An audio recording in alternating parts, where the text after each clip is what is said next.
미리 드린 자료에 보시면 의사소통 내에는 여러 가지 이 요소들이 들어가 있습니다. 그래서 가장 사실 많은 부분을 차지하는 게 언어이겠지만 그 외에도 언어하고 인지하고는 뗄래야 뗄 수 없는 관계다라고 얘기를 하면서 사실 언어가 먼저인지 인지가 먼저인지에 대한 논란들이 많이 되어 있고요.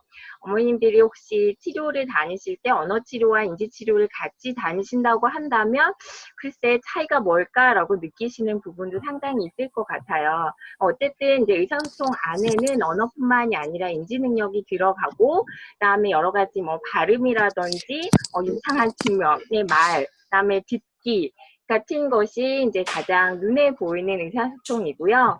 그 외의 부분에 사실 어머님들이 다른 사람이랑 얘기를 하다 보면 말을 할 때 제스처를 하기도 하고 상대방의 눈빛을 쳐다보면서 어떤 시선처를 하기도 하고 얼굴 표정에 있어서도 그 사람에 대한 태도나 어떤 내 마음속의 의도들이 나타나기도 하거든요. 그래서 이런 모든 부분들이 다 포함이 돼서 의사소통이라고 얘기를 한다라는 것을 강조를 드리고요. 제가 왜 이걸 먼저 보여드리냐 하면은 제가 오늘 말씀드릴 부분이 이제 놀이와 언어에 대한 관계들을 얘기를 하는데 이제 놀이에서 저희가 언어 시작 이전에 얘기하는 게 놀이라는 게 단순히 놀이가 아니라 인지 능력을 반영하는 것이 놀이다라고 얘기를 많이 하고 있습니다. 그래서 그런 부분에 있어서 저희가 이제 인지적인 능력과 언어적인 능력이 같이 발달을 해 나가야지만이 아이들의 언어 발달을 조금 더 촉진할 수 있다라는 측면에서 말씀을 한번 드리고 싶어서 화면을 하나 넣어놨고요. 네, 그 다음 화면을 보시면 네. 이 언어의 구성 요소인데 이건 조금 어려운 내용이긴 한데 저희 아이들에게 있어서 사실 가장 중요한 부분이거든요. 저희가 언어라고 얘기하는 것이 크게 이제 세 가지 형식적인 부분과 내용적인 부분, 사용적인 부분으로 나뉩니다. 근데 이제 형식적인 부분은 우리가 어떤 말소리를 가지고 어떤 낱말들을 선택해서 어떤 순서를 가지고 말 만드느냐가 사실 형식적인 부분이고요. 내용은 그 말 그대로 그 안에 어떤 의미를 포함하고 있느냐 하면 이제 가장 중요한 게 언어의 사용인데요. 예를 들면 밥 먹었어? 라고 물어보는 것의 의미 안에는 진짜 밥을 먹었어의 의미도 있겠지만 그 안에는 이제 밥을 안 먹었으면 내가 밥을 주겠다라는 의미도 있고 어떻게 보면 이제 인사치레로 밥 먹었냐라고 얘기를 할 수도 있고 사실 그 말 같은 형식과 같은 내용이지만 그 안에 사용에 있어서는 굉장히 다른 의미를 가지고 있는 경우가 많거든요. 근데 이제 제가 이 사용에 대해서 강조하는 것들이 이제 제가 오늘도 말씀드릴 부분인데 우리 아이들이 가장 어려워하는 부분이 사실은 요 사용에 있습니다. 그래서 이 언어 사용에 있어서는 이제 내가 어떻게 대화를 해야 되고 저 사람이 한번 얘기를 하면 나도 얘기를 해야 되고 그다음에 우리가 우리 사회에서 관습적으로 통용되는 이런 상황에선 이런 표현을 해야 한다라는 것들을 이제 습득하게 되는데 우리 아이들 같은 경우 이 언어의 형식이나 내용적인 측면보다는 언어의 사용에 있어서 가장 어려움을 보이는 거거든요. 그래서 이 언어의 사용 측면에서 이제 우리 아이들이 보이는 언어적인 특성에 대해서 여러 가지로 이제 연구자들이 연구를 해봤을 때 가장 어려움을 보이는 것이 화용이고 그러면 어떤 측면에서 어려움을 보이느냐를 요약을 해봤을 때 이제 몇 가지들을 정리를 해 놓으신 거거든요. 그래서 의사소통 기능 에 있어서 제한된 범위다라고 말씀을 드리는데 뒤에 자료를 혹시 보신 분은 아시겠지만 이제 의사소통 기능에는 여러 가지들이 있습니다. 먼저 내가 누구를 부른다든지 아니면 인사를 한다든지 아니면 좋다고 한다든지 싫다고 한다든지 상대방이 물어보는 것에 대답을 하고 반응을 하는 여러 가지 기능들이 있는데 우리 아이들은 이런 의사소통의 기능들을 다양하게 사용하지 못한 한다라는 그런 어려움이 이제 가장 큰 거고요. 그 다음에 이제 몸짓, 저희가 아까 처음에 보여드린 화면에서 의사소통에는 이 언어 말 이외에도 뭐 제스처나 표정 같은 것이 들어가는데, 우리 아이들은 그냥 말을 할 뿐이지 그 안에 어떤 제스처나 표정 같은 것들이 많이 들어가 있지 않고, 그다음에 이제 혼자 얘기하는 경우가 많다 해서 이제 반향어라고 얘기하는 부분이 사실은 언어의 사용에 있어서의 어려움이다라고 얘기를 할 수 있고요. 사실 우리 아이들이 발화를 하게 되면 형식이나 내용적인 측면에 있어서는 아주 많은 어려움을 보이지 않습니다. 근데 이제 발화를 하게 되더라도 가장 어려움을 보이는 측면이 일단 언어 사용이다라는 이제 조금 딱딱한 얘기들을 좀 말씀을 드렸고요. 그 다음에 이제 제가 오늘 얘기하고자 하는 핵심이 이제 언어와 놀이와의 관계입니다. 아까 앞에서 제가 인지 발달이 저희 놀이 발달이랑 같이 연결이 된다라고 말씀을 드린 부분인데요. 제가 미리 드린 그 자료에 보시면 이제 개월수에 따라서 아이들의 인지 발달과 놀이 발달과 언어 발달이 어떻게 같이 발달해 가는지를 표로 제시를 하고 있거든요. 그래서 이제 표를 보시면 인지 발달에 있어서의 어떤 그 표상, 뭐 어려운 얘기긴 하지만 어떤 상징성이라고 얘기를 하는 거고요. 그런 것들이 발달이 돼서 어떻게 보면 언어라는 것이 상징이거든요. 우리가 컵을 보고 컵이라고 이름을 붙이는 것은 뭔가 액체를 담을 수 있는 것에 대해서 우리 사회적으로 통용이 돼서 소리를 붙인 거기 때문에 그런 어떤 상징 체계와 소리에 대한 이해가 가능해야지만이 언어 사용이 가능하다라는 측면에서 보면 인지 발달과 언어 발달이 같이 연결이 되어 있다. 그래서 저희가 보통 돌 전후로 해서 첫날 말이 나타난다, 뭐 엄마라는 말이 나타난다고 이제 일반적인 언어 발달 측면에서 얘기를 하거든요. 근데 이제 그때 인지 발달을 보시면 사건에 대한 전반적인 표상이 나타나면서 의미 있는 행위를 놀이처럼 하게 됩니다.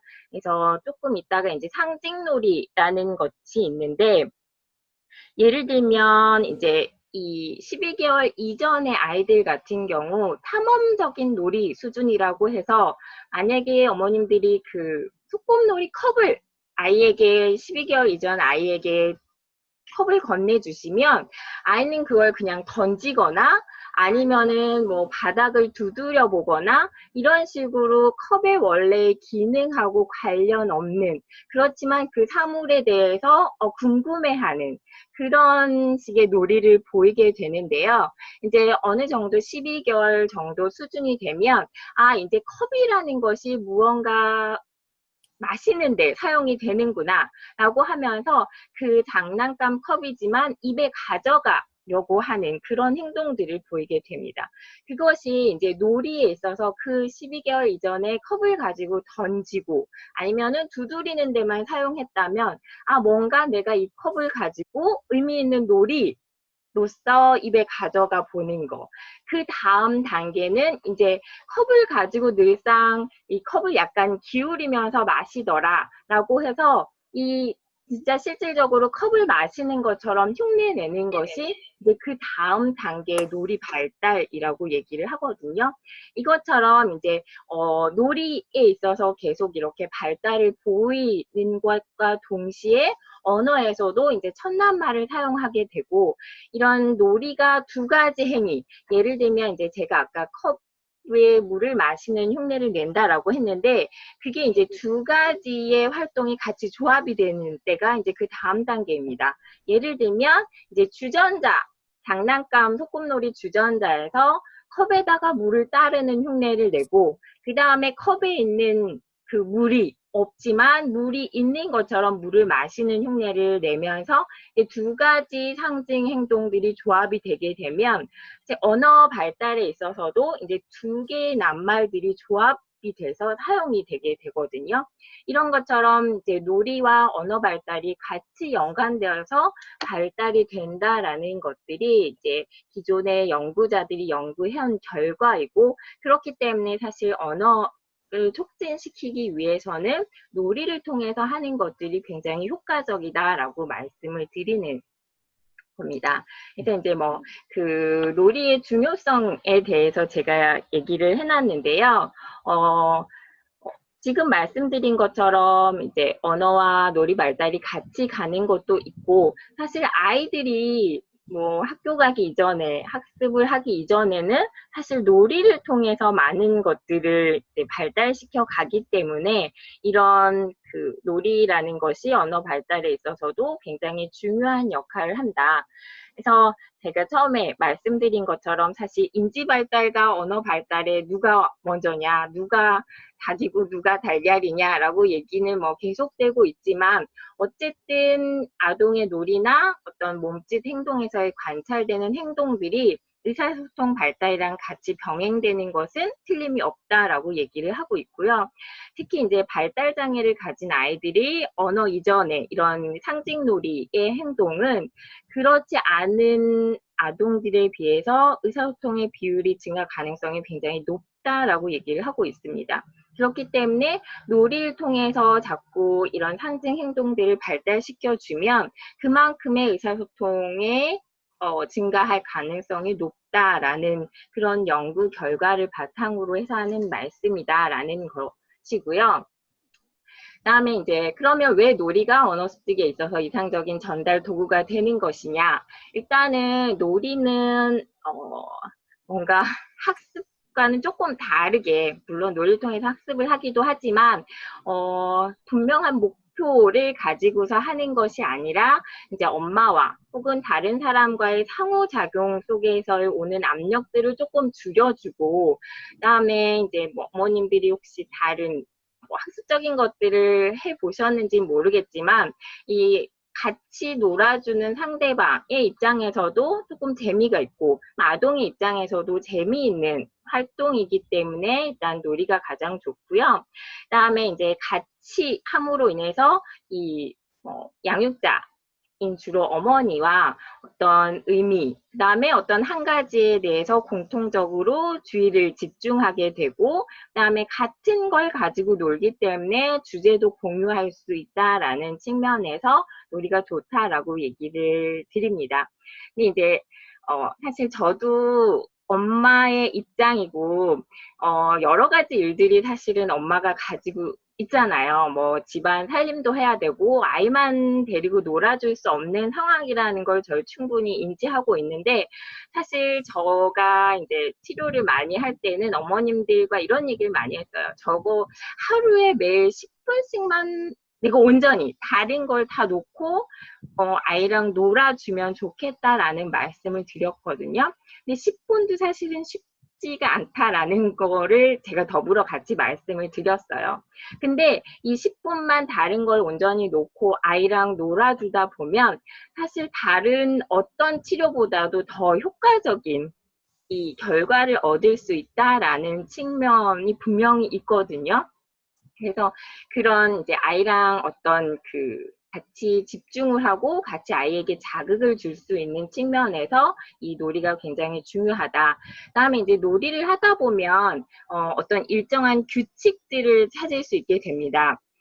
예를 들면 이제 아이들마다 선호하는 놀이가 다른데, 이제 블럭 같은 거, 사실 블럭을 요 시기 아이들 같은 경우는 주로 쌓는 것의 의미를 가지고 있고, 특히 우리 아이들 같은 경우는 뭐 의미 있게 뭘 만든다 보다는 그냥 높이 쌓는다에 좀 재미를 가지고 있는 경우가 많이 있거든요.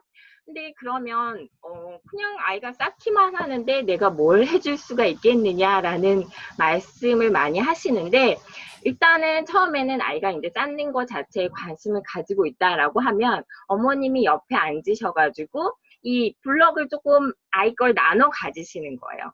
그래서 네가 한번 쌓으면 나도 한번 쌓고, 그다음에 네가 쌓고 나도 쌓고, 이런 식으로 어떤 규칙을 좀 만들어 가서 아이가 혼자 노는 것보다는 엄마랑 뭔가 같이 해서 내가 하니까 엄마도 하네, 또 내가 하네, 엄마가 하네, 어떤 그런 그 역할이나 규칙에 대해서 아이가 습득할 수 있도록 그렇게 놀이를 조금 변형시켜 주시면 얼마든지 그 놀이를 통해서 의사소통의 기초가 되는 그런 발달들을 촉진시켜 줄 수 있다라는 측면에서 말씀을 드리고요.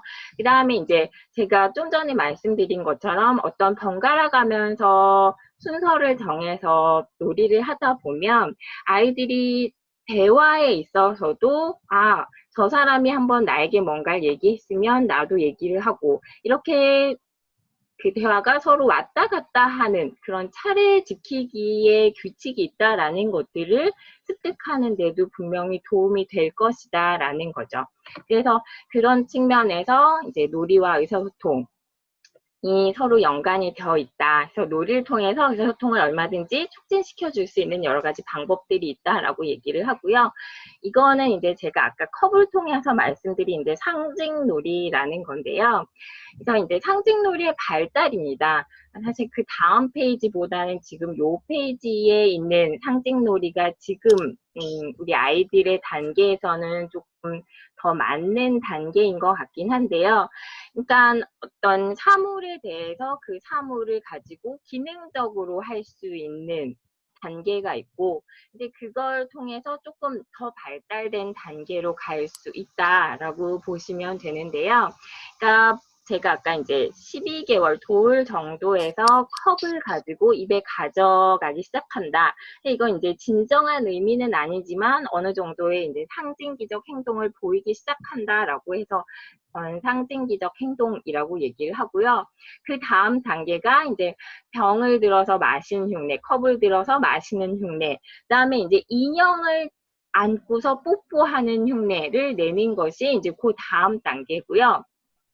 그다음에 이제 진정한 상징 행동 같은 경우는 사실 빈 컵을 가지고 나만 마시는 게 아니고 다른 인형이나 엄마에게 그 상징 행동을 보이는 것이 이제 또 한 단계 업그레이드된 상징 행동이라고 보시면 돼요. 그래서 이 나를 중심으로 한 것은 이제 자동적 상징 행동에 해당을 하는 거고요. 내 신체가 아닌 다른, 그러니까 뭐 엄마나 아빠에게 혹은 인형에게 하는, 그러니까 인형에게 컵으로 물을 마셔주고, 그다음에 엄마에게 컵을 대서 이제 엄마에게 먹여주는 형태가 단순 상징 행동이다라고 보시면요.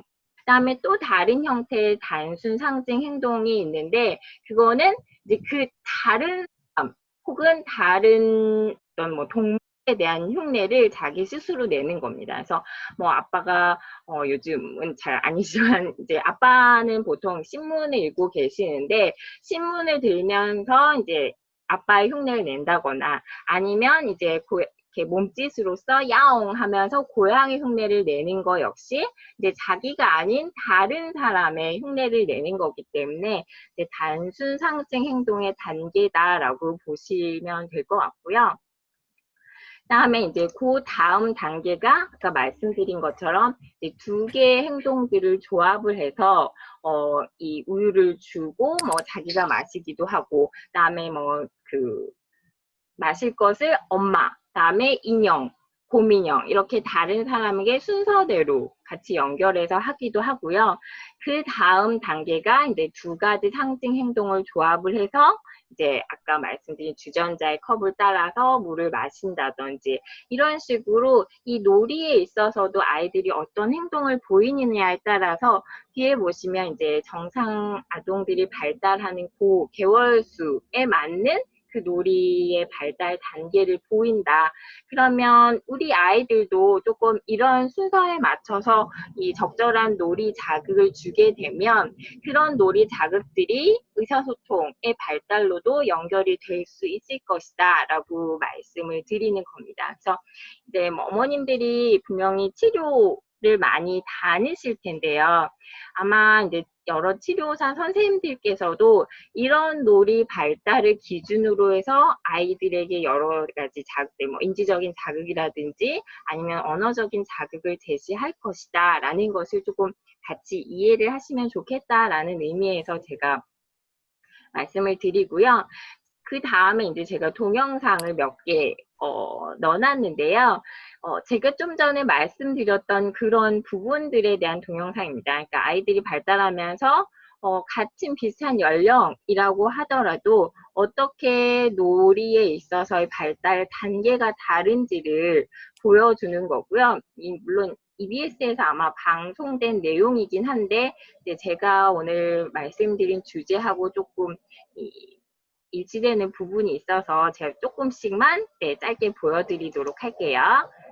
그래서 지금 보시면 사실 저 방송된 측면은 이제 제가 말씀드리는 거랑은 조금 다른 측면이긴 한데 어쨌든 엄마가 상호작용을 어떻게 해주냐에 따라서 아이의 놀이 발달이 달라질 수 있다라는 거거든요. 그래서 이제 제가 뭐 동영상을 계속 보여드리진 않는데 이제 어머님께서 계속 보시면 놀이 발달이 잘 된 아이들 같은 경우는 이제 아이가 움직이는 방향으로 가면서 엄마가 아이의 관심을 쫓아가 준다. 그 다음에 아이가 가지는 관심에 대해서 이제 같이 참여하고 엄마가 독려를 해준다. 근데 이제 놀이 발달이 덜 된 아이 같은 경우는 이제 좀 엄마가 주도적으로 놀이를 하면서 이제 많은 언어 자극을 주게 됩니다. 그래서 뭐 자동차, 뭐 소방차, 삐요삐요 소방관 아저씨 이러면서 관련된 언어적인 자극을 굉장히 많이 주시거든요. 근데 그렇게 많은 자극을 한꺼번에 아이의 관심과 상관없이 주는 것보다는 아이가 관심을 갖는 거를 옆에서 천천히 조금씩 자극을 주시는 게 더 도움이 된다라는 측면에서 동영상을 보여드린 거고요. 그다음에 이제 선생님이 아마 언어 치료 선생님이 아니라 놀이 치료 선생님이어서 언어적인 자극은 많이 안 주셨는데 예를 들면 이제 자동차를 태우는 거에서 저희가 언어적인 자극을 같이 준다라고 한다면 이제 사람 타라고 얘기를 하면서 이제 언어적으로 같이 인형을 태우는 것과 언어적인 자극을 같이 주면 그 반복될 때마다 아이가 사람이 뭔가에 타는 행동이 그 타라는 소리와 연관 지을 수 있다라고 저희가 이제 언어 치료에서 많이 사용하는 방법들이라고 보시면 될 것 같습니다. 그래서 이제 놀이를 어떻게 해주느냐에 대한 얘기를 조금 드렸고요. 그다음에 이제 아까 저희가 의사소통 기능에 대해서 말씀을 잠깐 드렸는데 의사소통 기능에는 굉장히 여러 가지가 있습니다.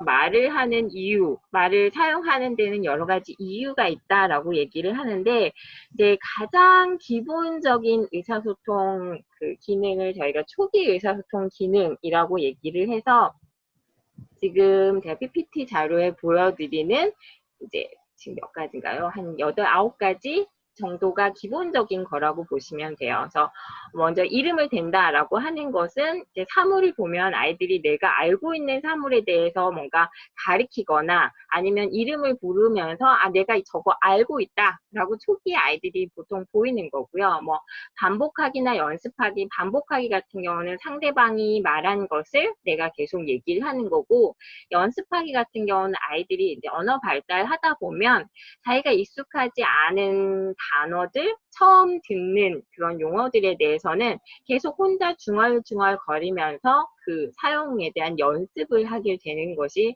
기능의 하나라고 보고요.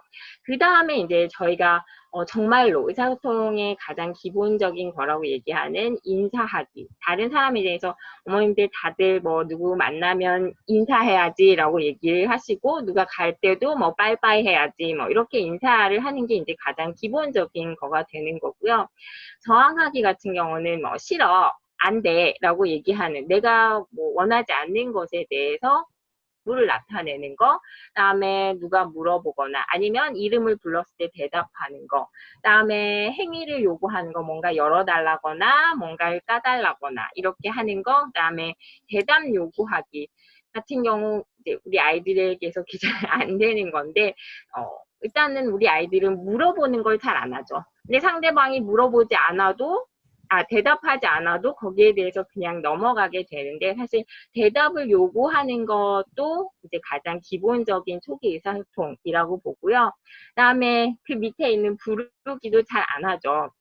그러니까 뭔가 필요할 때 일반적으로 아이들은 뭐 엄마 물, 뭐 엄마 밥 이렇게 얘기하는데 우리 아이들은 그냥 자기가 원하는 사물에 대해서만 얘기를 하는 경향이 있습니다. 그래서 아마 제일 좀 어려운 부분이 대답 요구하기 있다고 저도 이제 아이들을 많이 보면서 느꼈던 건데 이제 이런 것들이 기본적으로 되어 있어야지만이 이제 다른 의사소통 기능으로 더 발달이 되어 갈 수 있다라고 얘기를 하는 거고요.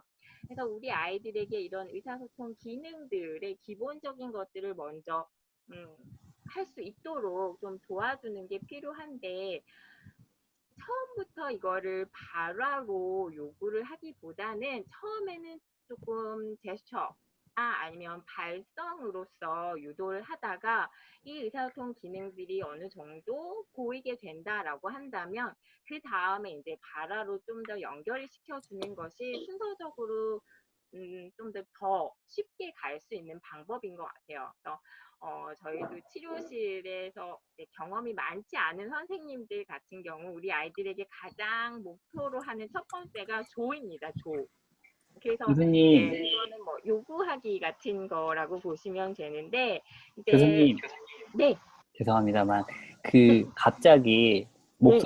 교수님 목소리가 이렇게 줄어들어가지고, 아 지금 그래요? 조금 안 들린다는 분인데, 지금은 또 좀 커졌는데, 네, 잠시만 테스트 한 번만 할게요. 네, 네. 네. 지금 잘 들리는데, 여러분 어떠세요? 지금 잘 들리시죠? 들리시나요? 조금 작게 들리시는. 지금은 괜찮으시죠? 네, 지금은 괜찮다고 하시는데, 아 괜찮다고 하시나요? 네네. 아 다시 네. 네, 부탁드리겠습니다. 그럼 네, 다시 이어서 얘기를 해도 네네네. 될까요? 죄송합니다. 네네. 네네. 아닙니다. 괜찮습니다. 안 네. 들리시면 안 되니까. 네. 네. 그래서 사실 이제 조 같은 경우도 처음에 이제 치료실에 가시거나 아니면 어머님들이 많이 하시는 게 이제 두 손을 모아서 뭔가를 달라고 하는 이런 행위에 대해서 많이 보셨을 겁니다. 그래서 이제 달라고 할 때 이제 두 손을 내미는 어떤 저희가 관습적으로 많이 사용되는 그런 몸짓들을 일단은 통해서 아이가 내가 뭔가 요구하는 거를 상대방이 알 수 있도록 표현하는 게 굉장히 중요하거든요. 근데 이제 이게 어느 정도 내가 원하는 것을 얻을 수 있다, 이 제스처를 통해서. 그렇게 하면 이제 어머님이 그 제스처를 할 때 일부러 딴 데를 보시는 겁니다. 그러면 아이들이 어떻게 할까요? 내가 뭔가를 원하는데 내가 제스처를 했어요. 근데 엄마가 딴 데를 보고 나를 보지 않았어요. 그럴 때는 이제 발성을 같이 동반을 한 제스처. 그러니까 그게 꼭 조가 아니더라도 뭐 하면서 이제 잘 제스처를 표현을 하겠죠.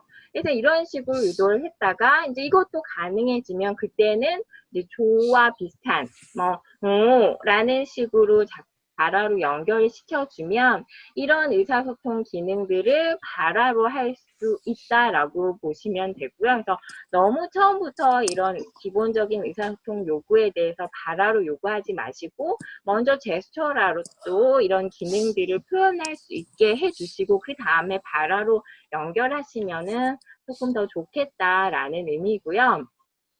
그 다음 페이지부터 이제 좀 더 실질적으로 어머님들께 말씀드릴 수 있는 부분인데, 그러면 어떻게 이런 의사소통 기능들을 뭘 통해서, 어떤 놀이를 통해서 할 것이냐에 대한 관심들이 좀 많으실 것 같은데요.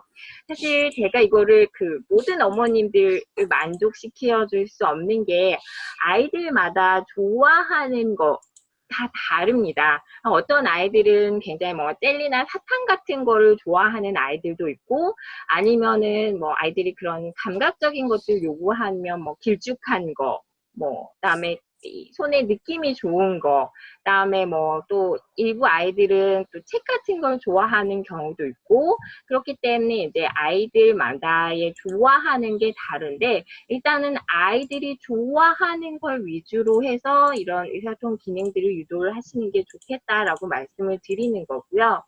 이제 뭐 가장 사실 놀이에 있어서 기본적인 거는 엄마와 아이가 같이 공동적으로 관심을 가질 수 있는 겁니다. 그래서 아이가 좋아하는 거에 엄마가 관심을 가져주셔야지 공동 관심 갖기가 가능한 거거든요.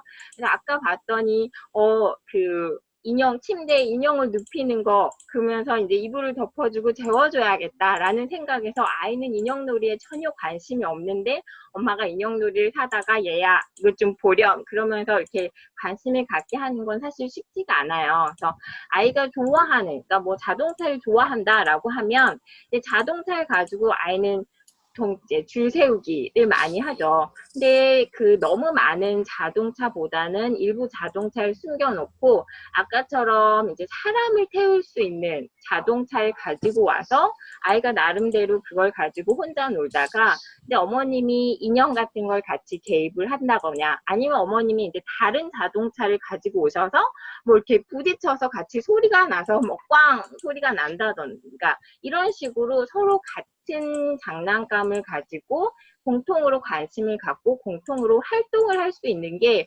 상호작용 놀이에 있어서 가장 기본적인 겁니다. 그래서 그런 식으로 아이가 좋아하는 걸 찾으셔서 거기에 어머님이 같이 개입을 하시는 게 필요한 거고요. 그다음에 아까 말씀드린 것처럼 이제 어떤 그런 공통의 관심 갖기가 가능해졌다면 이제 일종의 순서를 만드는 거죠.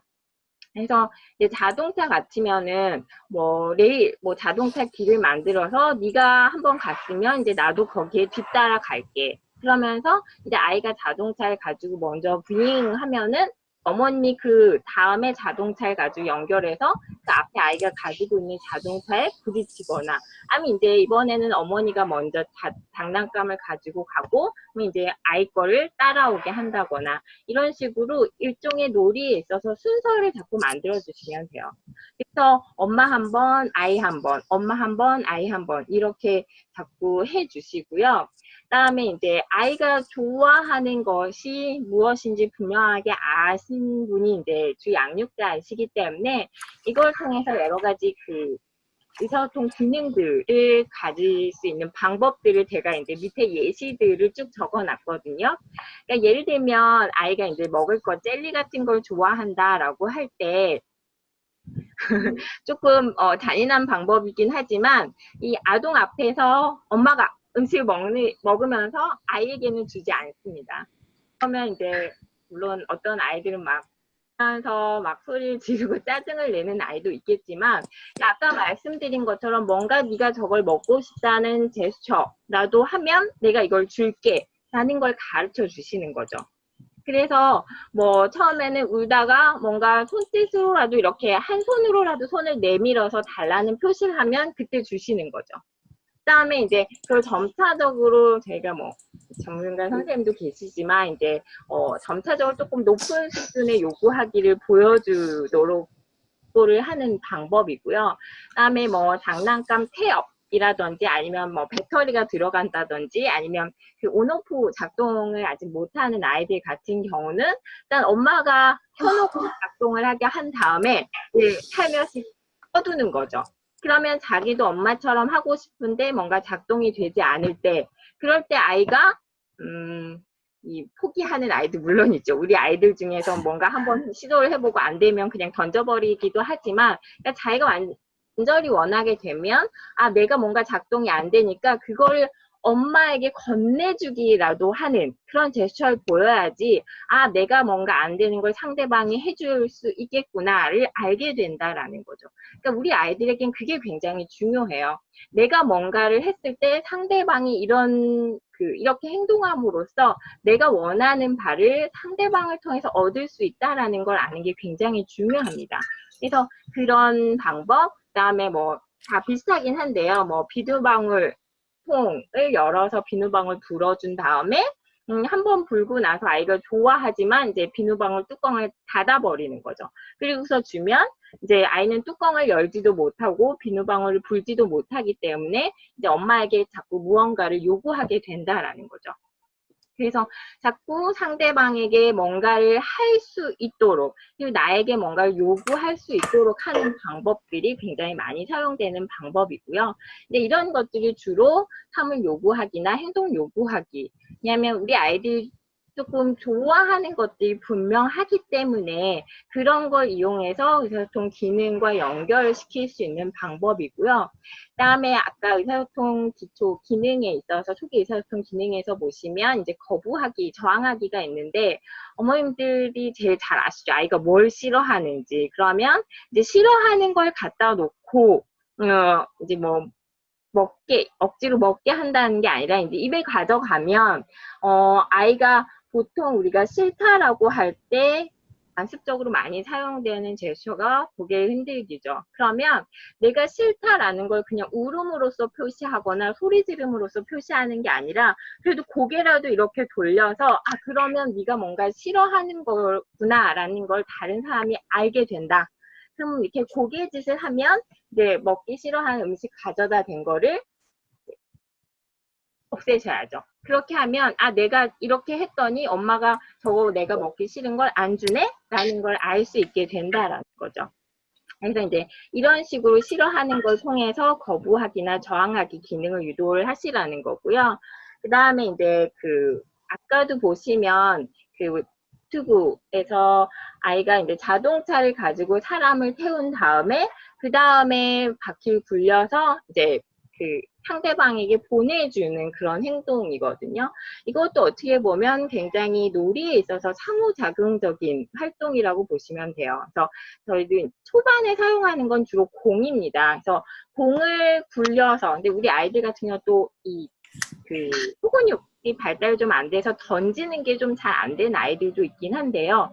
어쨌든 공을 굴리거나 발로 차서 내가 이거를 상대방 어디엔가 보내면 상대방이 다시 나에게로 보내준다. 그래서 자꾸 왔다 갔다의 개념을 이해하게끔 만드는 건데요. 그래서 공은 처음에 이제 굴러가면 사실 굴러가는 쪽으로 어머님이 가셔서 다시 아이 쪽으로 보내주시고 그다음에 아이가 또 뭔가 굴리거나 발로 차면 그쪽으로.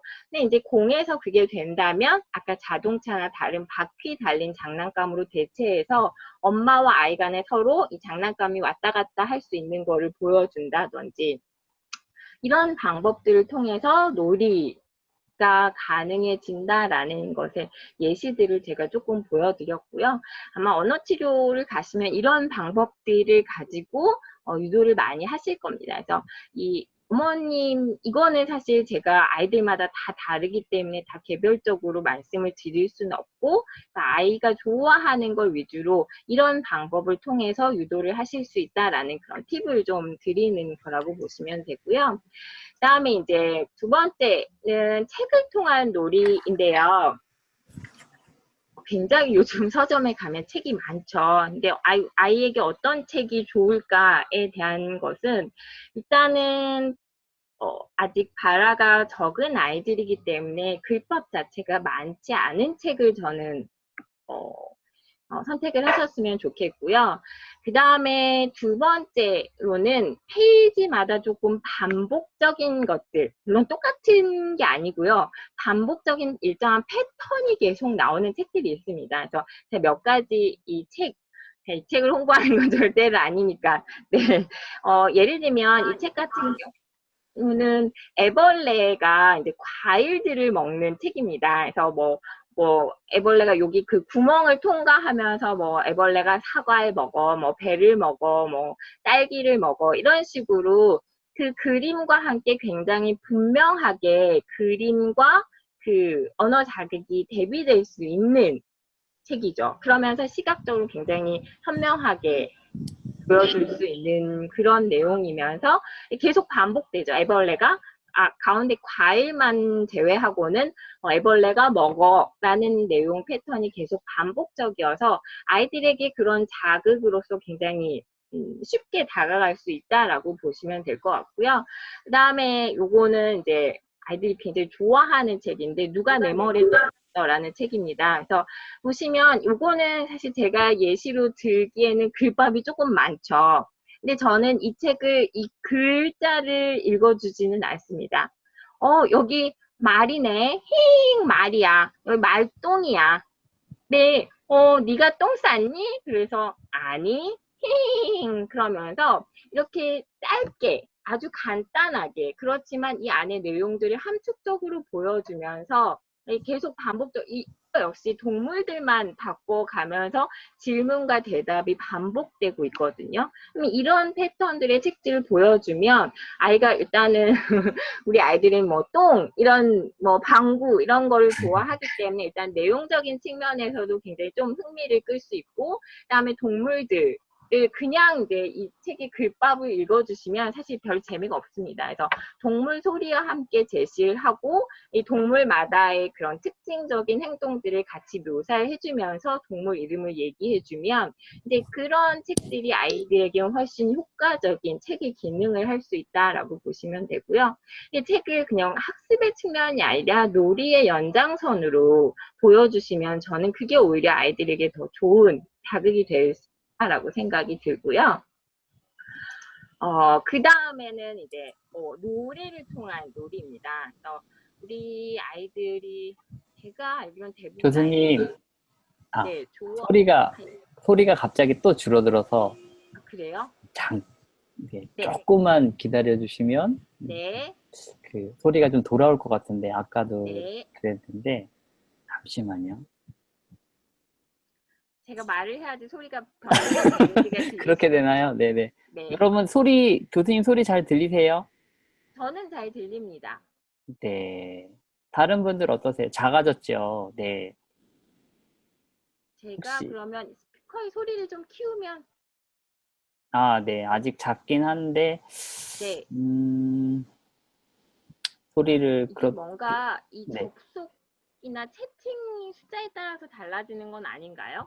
이게 뭔가 이 모어에 불빛이 번쩍이면 네. 그때 좀 소리가 줄어드는 것 같거든요. 아닌가요? 지금은 소리가 커졌습니다. 그러니까요. 그래요? 네네. 이게 괜찮습니까? 네네. 네. 부탁드리겠습니다. 소리 들리세요? 네, 잘 괜찮으세요? 네, 네, 네. 네. 네. 그다음에 이제 노래를 통한 놀이인데요. 이제 여러 가지 사물들을 제시를 하면서 아이들이 이제 그 노래를 좋아하는 아이들이 있잖아요. 그런 리듬을 좋아하는 아이들이 있어서, 그러니까 장난감을 제시하면서 그거와 관련된 노래들을 같이 불러주시는 겁니다. 뭐 예를 들면 그 동물 모형이라 그러면 코끼리가 나오면 저는 옛날 세대니까 아는 노래가 코끼리 아저씨는 코가 손이래 이런 식으로 그 관련되는 노래, 물론 그 이름이 같이 들어가야 되겠죠. 그러면 이제 그 사물을 볼 때마다 그 노래랑 연결을 시켜서 그 비슷한 리듬을 같이 흥얼거리는 아이들이 굉장히 있거든요. 그래서 그런 것도 굉장히 좋은 자극이 될 수 있다라는 측면에서 말씀드리고요. 자동차 같은 경우도 요즘 자동차 종류가 워낙 많은데 빨간 자동차가 엥 그러면서 소방차를 제시를 한다던가 이런 식으로 그 사물과 노래를 같이 연관시켜서 불러주시는 것도 굉장히 좋다. 근데 너무 복잡한 노래는 말고요. 좀 간단하게 이름이 드러나고 특색이 드러날 수 있는 그런 노래들을 불러주시면 좋겠다라는 의미로 노래를 이용하시라는 거고요. 그다음에 또 하나는 이제 언어 표현보다는 이제 언어 이해 측면에 있어서 저희가 다 아실 겁니다, 어머니. 눈은 어디 있나 여기 이런 노래인데 그거를 아이가 아직 이해하지 못하는 혹은 잘 반응을 보이지 않은 사물에 대해서 대입을 해서 노래를 같이 불러주시면 이제 어디라는 의문사와 의문사 어디에 대답할 때는 여기 하는 것, 대답을 좀 같이 매치시켜 줄 수 있는 측면에서도 도움을 줄 수 있다. 해서 겁은 어디 있나, 여기, 이런 식으로 그런 사물을 대입을 해서 노래를 불러주다 보면 아이의 이해 측면을 좀 촉진시켜 줄 수 있다라는 거고요. 그다음에 마지막은 사실 노래라기보다는 놀이에 가깝긴 한데 이제 여러 가지 악기들 집에서 탬버린이라든지 아니면은 이런 악기들을 그러니까 같은 악기를 같이 연주하다가 서로 다른 악기를 아까처럼 번갈아 가면서 연주를 한다든지 이런 방법들을 통해서도 얼마든지 상호작용을 촉진시킬 수 있겠다라는 측면에서 말씀을 드렸습니다. 네, 제가 생각보다 되게 말이 많아졌네요. 네. 예, 그 다음에 이제 언어 이해 측면인데, 사실 우리가 말을 하기 위해서는 보통 그런 얘기들을 합니다. 한 단어를 3,000번 이상 들어야지 그 단어를 말할 수 있다라고 얘기를 하거든요. 그러면 아이들이 표현을 하기 위해서는 언어 이해가 기본적으로 되어야지만이 표현이 가능해진다라고 보고 있고요. 어머님들도 뭐 일반 아이들 보시면 돌의 엄마라는 표현을 하기 전에 그 전에 아이들이 대강의 엄마가 자주 사용하는 문장들은 이해를 하면서 그 다음에 이제 언어 표현이 시작된다라고 본다면 표현을 늘리는 것도 중요하지만 이해를 도와주는 측면도 굉장히 중요하다라는 측면에서 하나 좀 보충적으로 제가 써놓은 거고요. 그래서 그러면 돌 이전에 아이들이 어떤 언어를 이해하느냐 보면 엄마들이 계속 반복적으로 뭐 자자, 뭐 밖에 나가자, 뭐 아니면 신발 신어, 밥 먹어, 뭐 이런 그러니까 매일매일 반복되는 행동들에서 나타나는 언어 표현들을 이해하기 쉽다라는 거죠. 매일매일 반복되다 보니까 그리고 어떤 이 이해의 기본적인 바탕은 사실은 어떤 정례적 맥락이라고 하는데 계속 반복되는 행동에 반복되는 언어가 같이 복합적으로 작용을 한다라는 거죠. 예를 들어서 얘기하는 게 이제 아이가 뭐 그 기저귀를 차고 있었어요. 근데 아이가 뭐 씨를 하거나 이래서 기저귀를 갈아야 된다. 그러면 어머님이 기저귀를 풀어주시겠죠. 그러면 아이에게 기저귀 가져와라고 하면 이제 그 아이가 기저귀라는 표현을 정확하게 모르더라도 아 내가 이걸 풀었으니까 새 걸 엄마가 계속 갈아주더라. 그러면 이제 새 거가 있는 그쪽으로 가서 이걸 가지고 오면 엄마가 잘했다고 칭찬을 해주시더라 라고 해서 그런 기저귀 가져와라는 정확한 언어적인 표현보다는 그 상황적인 맥락을 통해서 언어를 이해하게 된다라는 거죠. 근데 그런 것들이 계속 반복되다 보면 이제 그런 맥락이 없이도 기저귀라는 단어를 이해할 수 있게 된다라고 보신다면 그러니까 아이의 이해력을 높이기 위해서는 처음에는 이런 맥락 안에서 그런 어휘들을 자꾸 써줘야 된다. 뭐 좀 생뚱맞긴 하지만 예를 들면 그러니까 영어를 배우는 데 있어서도 그런 얘기를 많이 하잖아요. 단어 자체를 따로 외우는 것보다는 어떤 문장 안에서 사용되는 단어를 익힘으로써 그게 더 기억에 많이 남고 쉽게 이해가 된다라는 것이 우리 아이들에게도 마찬가지다라는 말씀을 드리고 싶고요.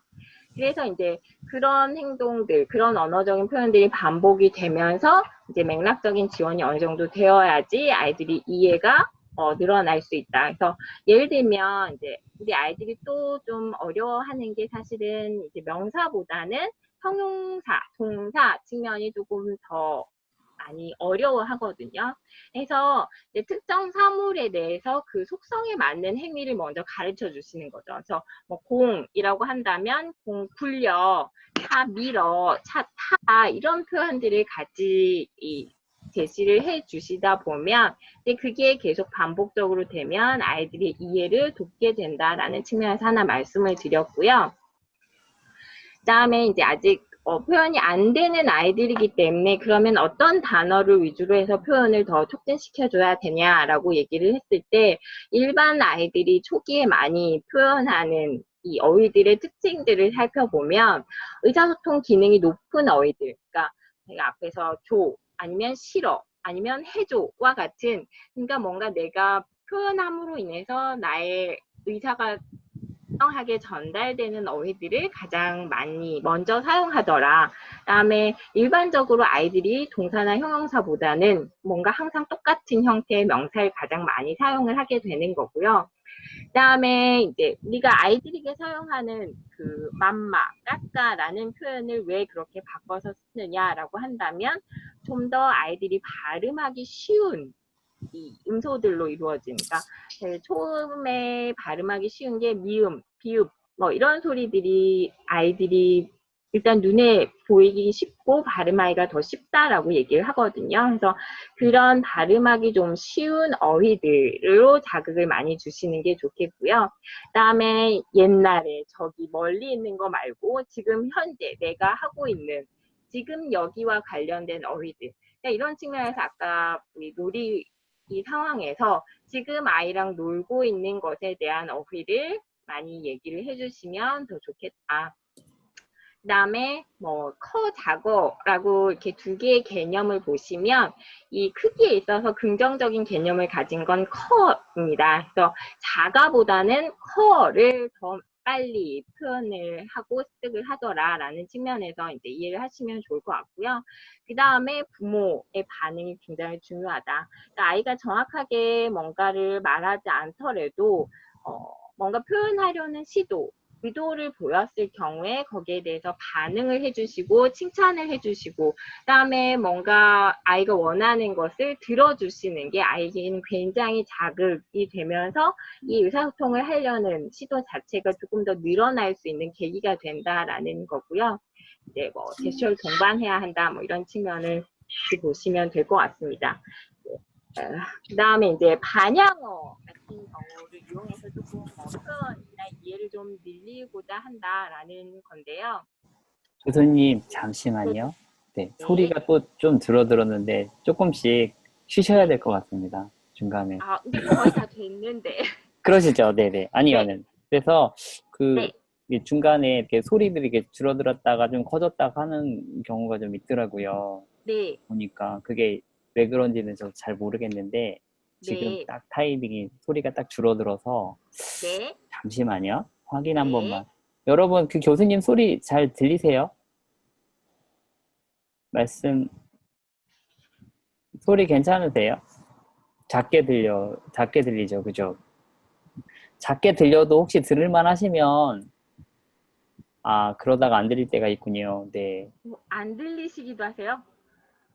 그 중간에 아마 끊기고 그러는 게 있을 텐데 아, 그것은 보통 어떤 경우에 끊기냐면 인터넷 속도가 느릴 때 이게 이제 전파를 타고 가다 보니까 그럴 때 네네네네. 중간에 네. 이렇게 끊기고 하는 경우가 있는데 그거는 이제 교수님 쪽이 뭐 그렇지 뭐 이렇게 받는 쪽이 그럴지 그거는 잘 모르는 거라서 네. 그래서 예 작긴 해도 들리긴 들리는 것 같은데 진행을 좀 할까요? 조금만 네 한 네 슬라이드 정도 남은 것 같은데 네. 네.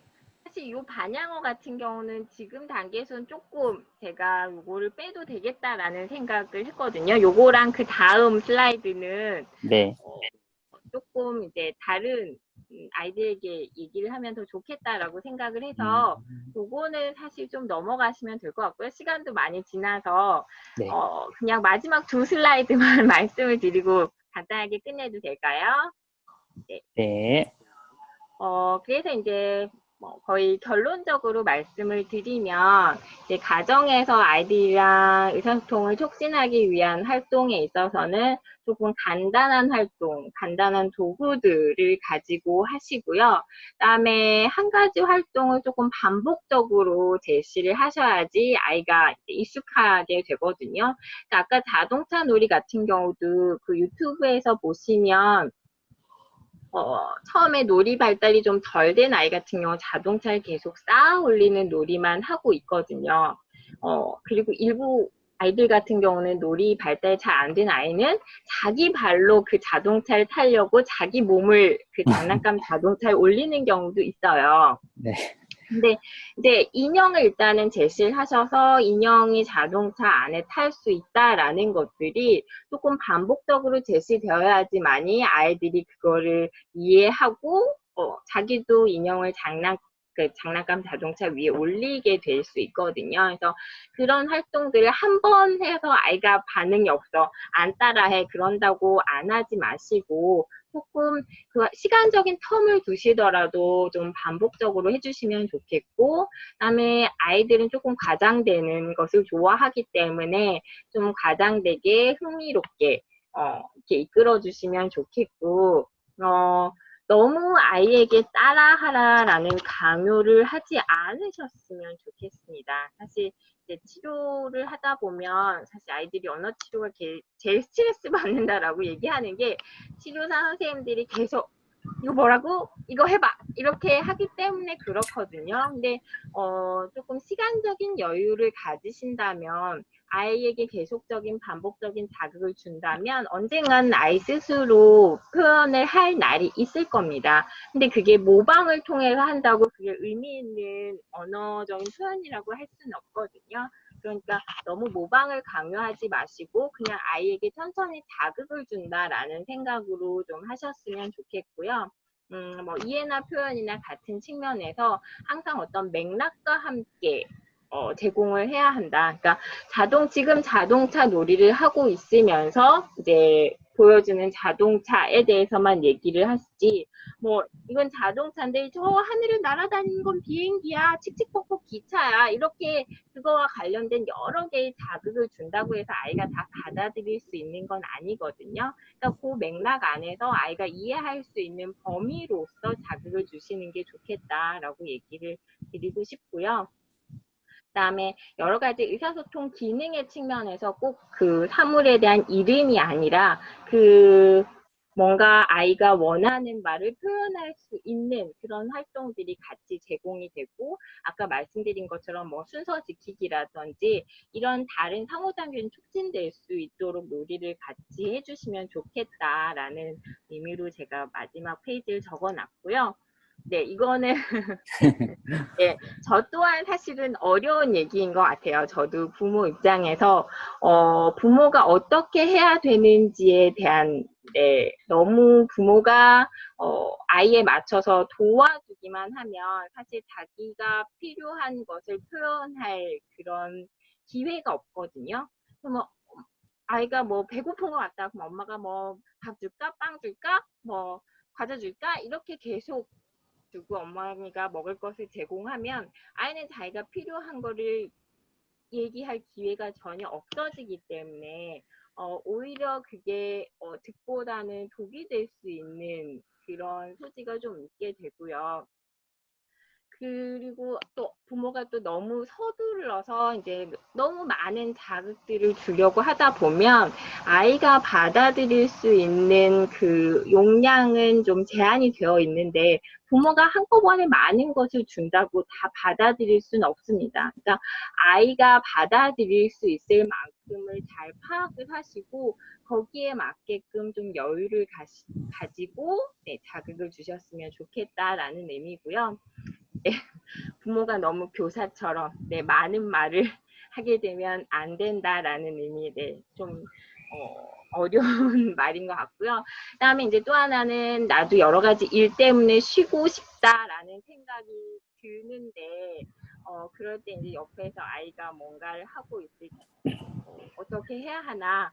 네, 그러면 사실 아까 10분 말씀드렸잖아요. 그럼 내가 좀 피곤하지만 10분만 아이랑 놀아주고 그 다음에 쉬자라고 생각을 하시면 조금 위안이 되지 않을까라는 생각이 듭니다. 그래서 제가 뭐 많은 내용들을 좀 드리고서 도움이 되셨으면 좋겠지만 일단 시간도 한정적이고 제가 개별적으로 다 아이들이 다르기 때문에 아주 많은 도움은 드리지 못했는데, 그래도 아이랑 노는 데 있어서 조금이라도 네, 도움이 되셨으면 하는 바람으로 네, 여기까지 제 말은 마치고요. 혹시 뭐 네. 질문